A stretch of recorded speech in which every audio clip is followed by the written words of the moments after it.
Hello friends, I am Akhilesh Kumar Jha, automation and instrumentation professional working in manufacturing unit. I am also an active trainer for electrical controls and automation. Here I am presenting an introduction to industrial automation and control system. In this series, I will present in this session programmable logic control part 1, PLC part 1.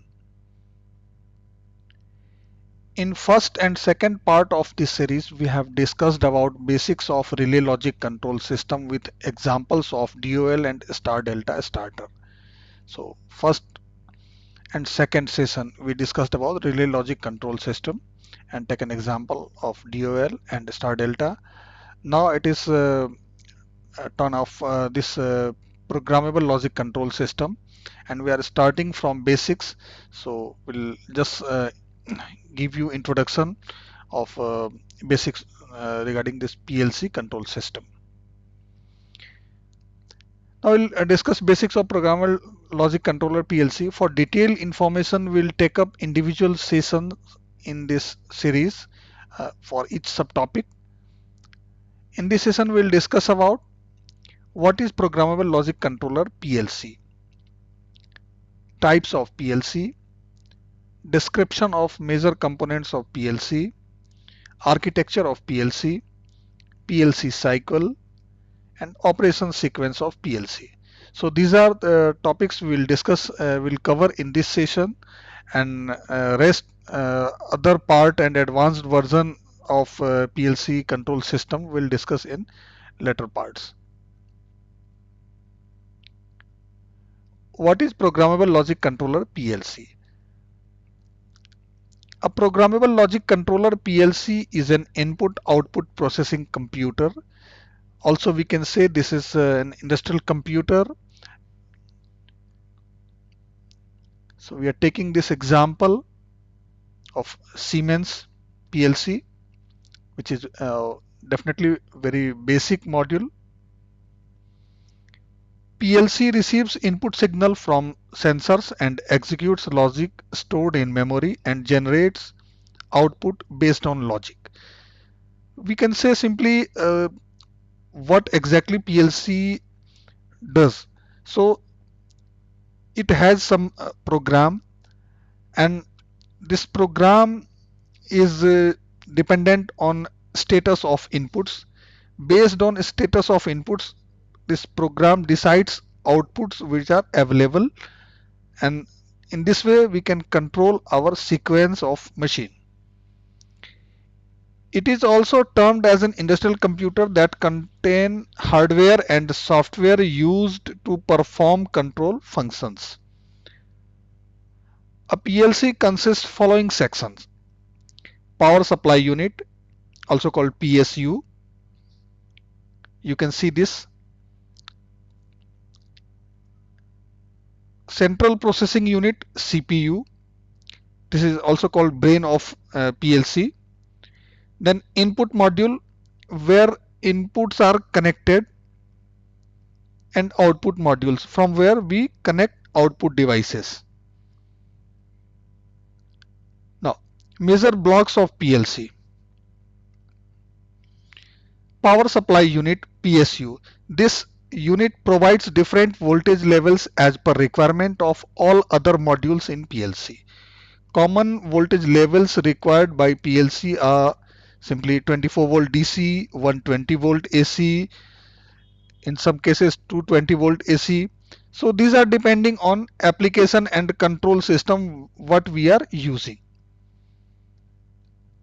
Central processing unit, CPU, also called brain of PLC, where logic is stored and processed.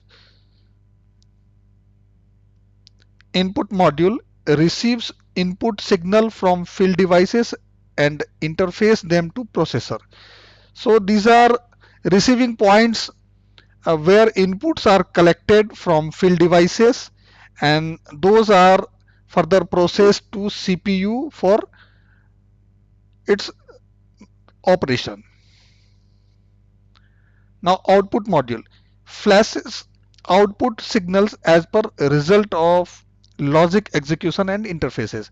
So this output module is responsible for updation of outputs as per outcome of logic processing in CPU. And from this module we connect output devices in field. Now types of PLC. So this is a fixed type of PLC, also called integrated or compact PLC.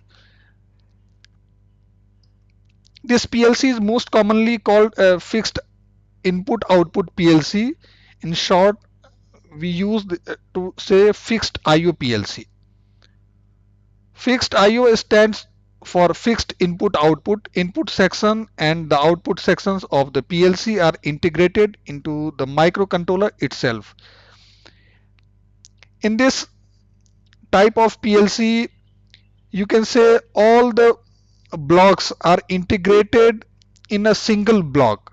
So everything is integrated like power supply unit, input module, CPU, output module, everything, communication module, everything is compacted in this uh, you can say in this single block. This means that every type of output or input is fixed and is determined by the manufacturer. Here it is very important. Also you can see that inputs are configured uh, as per design of manufacturer.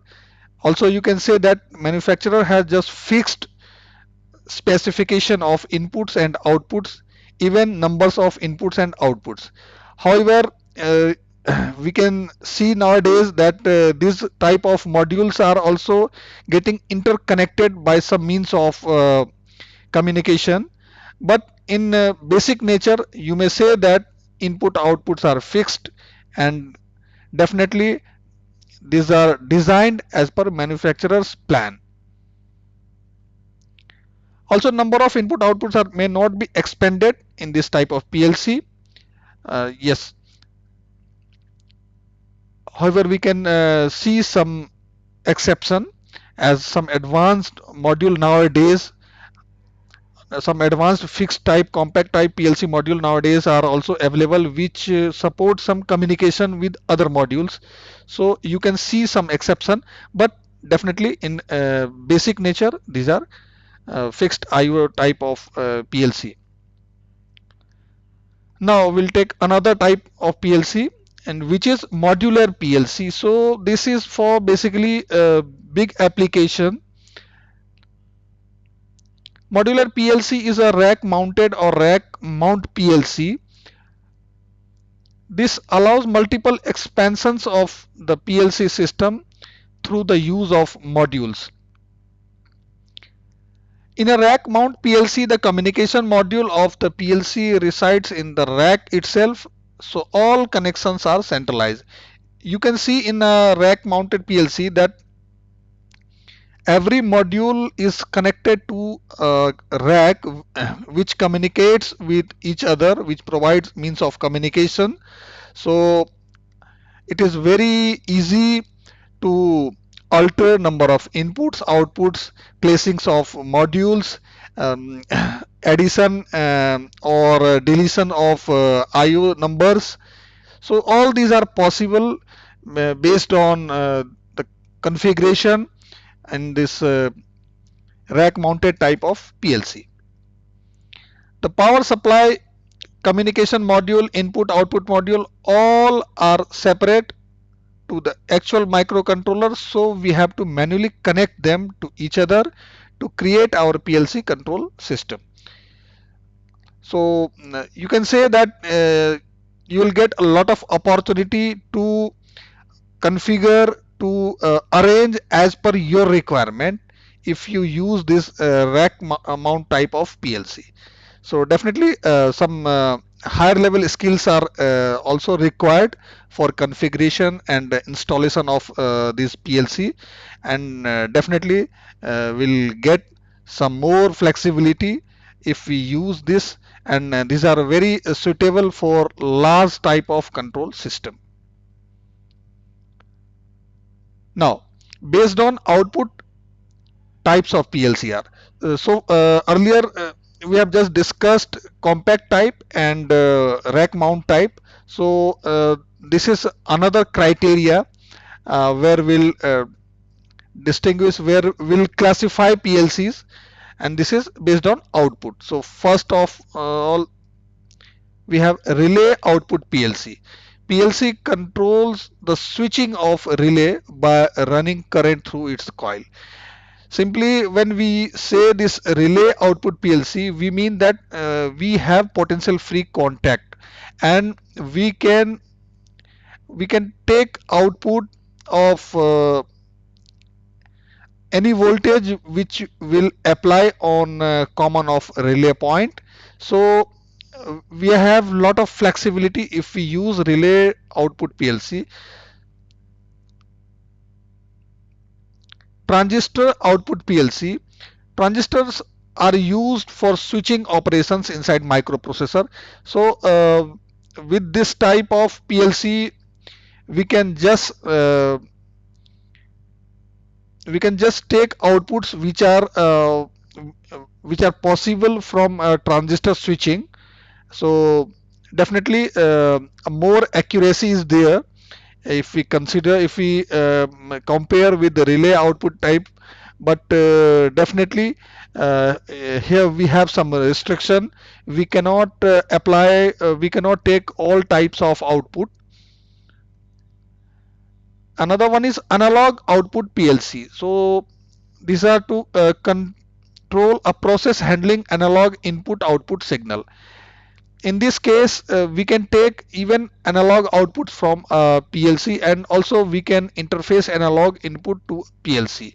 So this is a completely different type of application, and we can see a bit of complication in configuration of such type of PLC, as we have to convert signals from, first of all, analog to digital, and then after processing, digital to analog. Based on sizes, IO numbers, types of PLC are mini PLC. Mini PLCs usually have 128 to 512 input outputs. So if number of input and output are more than 128 and less than 512, then definitely this type of PLC is suitable for our application, and we say this mini PLC. Micro PLC, PLCs that have 15 to 128 IOs. So these are most common for a small system, and mostly we see this PLC and small application where number of IOs are in the range of 15 to 128. Nano PLC, PLCs that have less than 15 IO. Basically, these are very small type of PLC, and we use such PLC for some specific application where there is no need of any further interfacing, any kind of communication with other system. So in those kind of application, we just use this nano PLC where cost is also very effective. Major components of PLC. So this is a schematic of a PLC system. Central processing unit. You can see this in schematic. It is a microcontroller based circuitry which consists of following blocks: arithmetic logic unit, also called ALU, program memory, internal memory of CPU, internal timers and counters, memory flags. So these are important blocks which any CPU consists.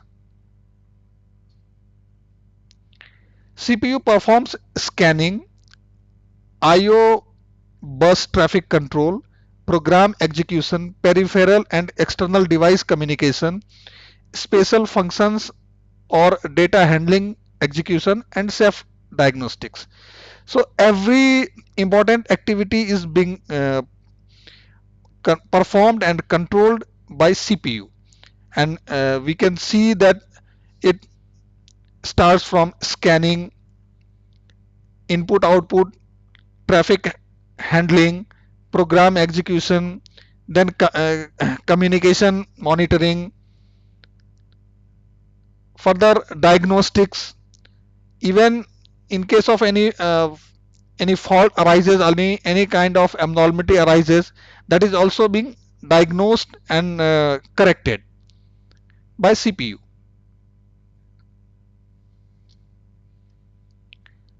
Input module. This is an interface between real-time status of process variable and the CPU. So process variables are input to our PLC system, and these variables are connected getting connected to PLC system by means of this input module. Types of input module. Digital input module.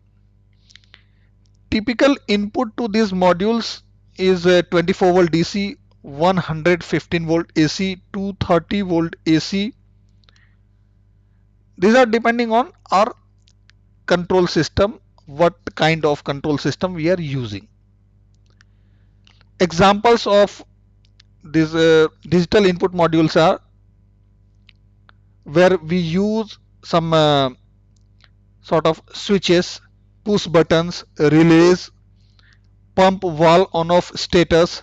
So these are all types of digital input which we use, which we connect to digital input module. Analog input module. Typical input to this module is 4 to 20 milliamp and 0 to 10 volt. So these are two very common, you may say, standard which we use for analog input handling. Now some examples where we use analog input module, like pressure, interfacing of pressure parameter, flow rate, level, level transmitter, RTD, which is again for measuring, sensing temperature, thermocouples, again for sensing temperature. So these are all devices which gives analog input to our PLC system.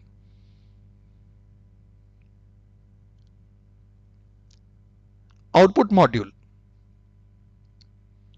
This module act as a link between the CPU and the output device in the field. So we can say output devices are connected to this module, and this is working as interfacing between field devices, field output devices, and PLC system. Types of output modules. Digital output module. Typical output from this module is 24 volt DC, 115 volt AC, 230 volt AC. Now some examples of devices which we connect from digital output modules are like solenoid valves,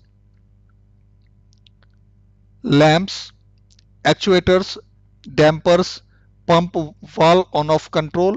So these are all digital nature of output devices. Now analog output module. Typical output from this module is 4 to 20 milliamp and 0 to 10 volt. Now some examples which we connect from output module which is of analog type, like control valve, speed, variation, vibration. So all these are of analog nature, and we use analog output module to interface these parameters. PLC architecture. So we can see how actually different blocks of PLC interacts with each other and how overall PLC perform its operation which is intended. So input devices are connected to input output system, and further input devices, signal from input devices are which are collected at the input output system is communicated to updated to input table, and input table further communicates all those data inputs to user program. Now user program block has some program which we have already uploaded using programming device, and this user program block is also constantly keep in touch in data storage, as our program is kept there in user program, and some status of inputs are also kept there. Now based on program which we have already uploaded and status of inputs in input table, PLC executes program and updates output table. So now outputs are available in output table, and which further is sent to input output system. So you can say output module, and this from this output module output devices are connected. So this is a overall view of PLC architecture and its working steps. Now we'll see PLC cycle.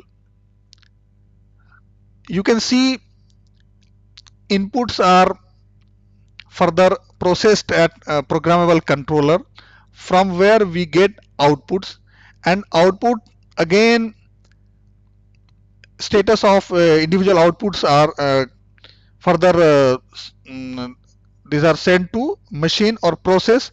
There our output make changes to process and machine, and from machine again we have some input, and these are further sent to programmable controller, and this is the cycle. So we can say simply the steps of PLC cycle are: sense the input, process the logic, and updating output. And this cycle is continuously running until unless PLC is in on condition and run condition. Now PLC operation sequence. So this will see to find how exactly PLC performs task which is intended, which is actually which we expect from a PLC. So you can see this time scale where this is the point where PLC turns on. At time scale it is 0. So now when PLC is switched on, it starts self-diagnostic, which is also called self-test. Then next step is input scan. So input table is scanned, and further it is communicated to CPU. Their logic is solved, and further output is scanned, means output is updated, and this cycle is in repeating of this cycle is of repeating nature, and we see that again PLC starts its next cycle, self test, followed by input scan, followed by logic solving and output scan.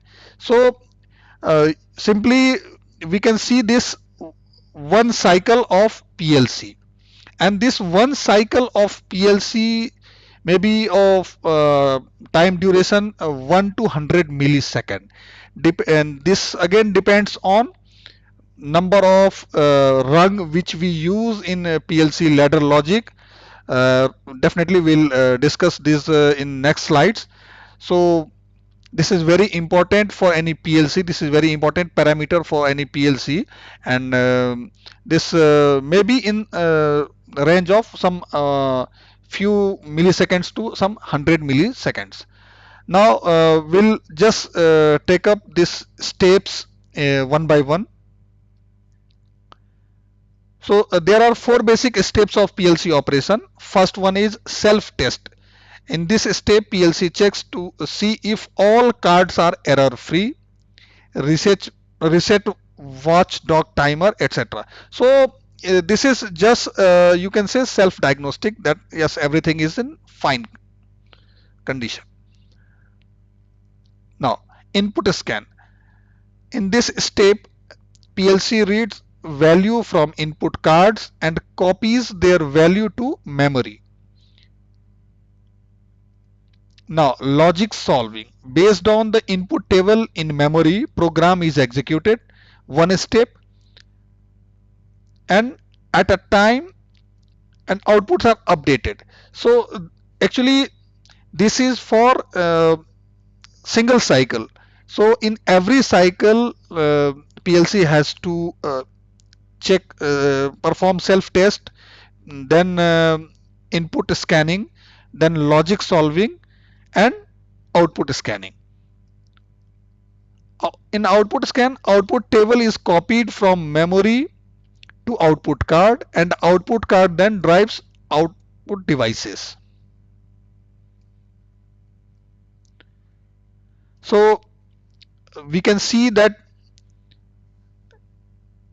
this PLC cycle continues, repeats itself, and this cycle time, which is very critical, is normally we find this in range of few milliseconds to some hundreds of milliseconds, and it is very important parameter for deciding any PLC, for selection of any PLC. So one thing which is left, that is PLC ladder logic and number of rungs in a logic. So this also makes efficient when we consider any speed of PLC. So these are two important parameter, and definitely PLC ladder logic and its efficiency definitely will discuss in next session.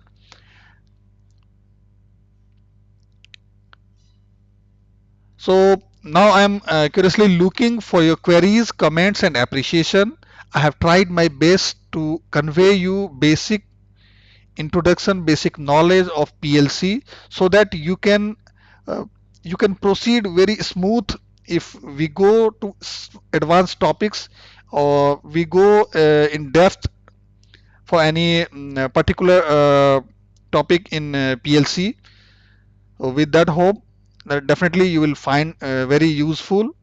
Looking for your comments, queries, appreciation. Thank you.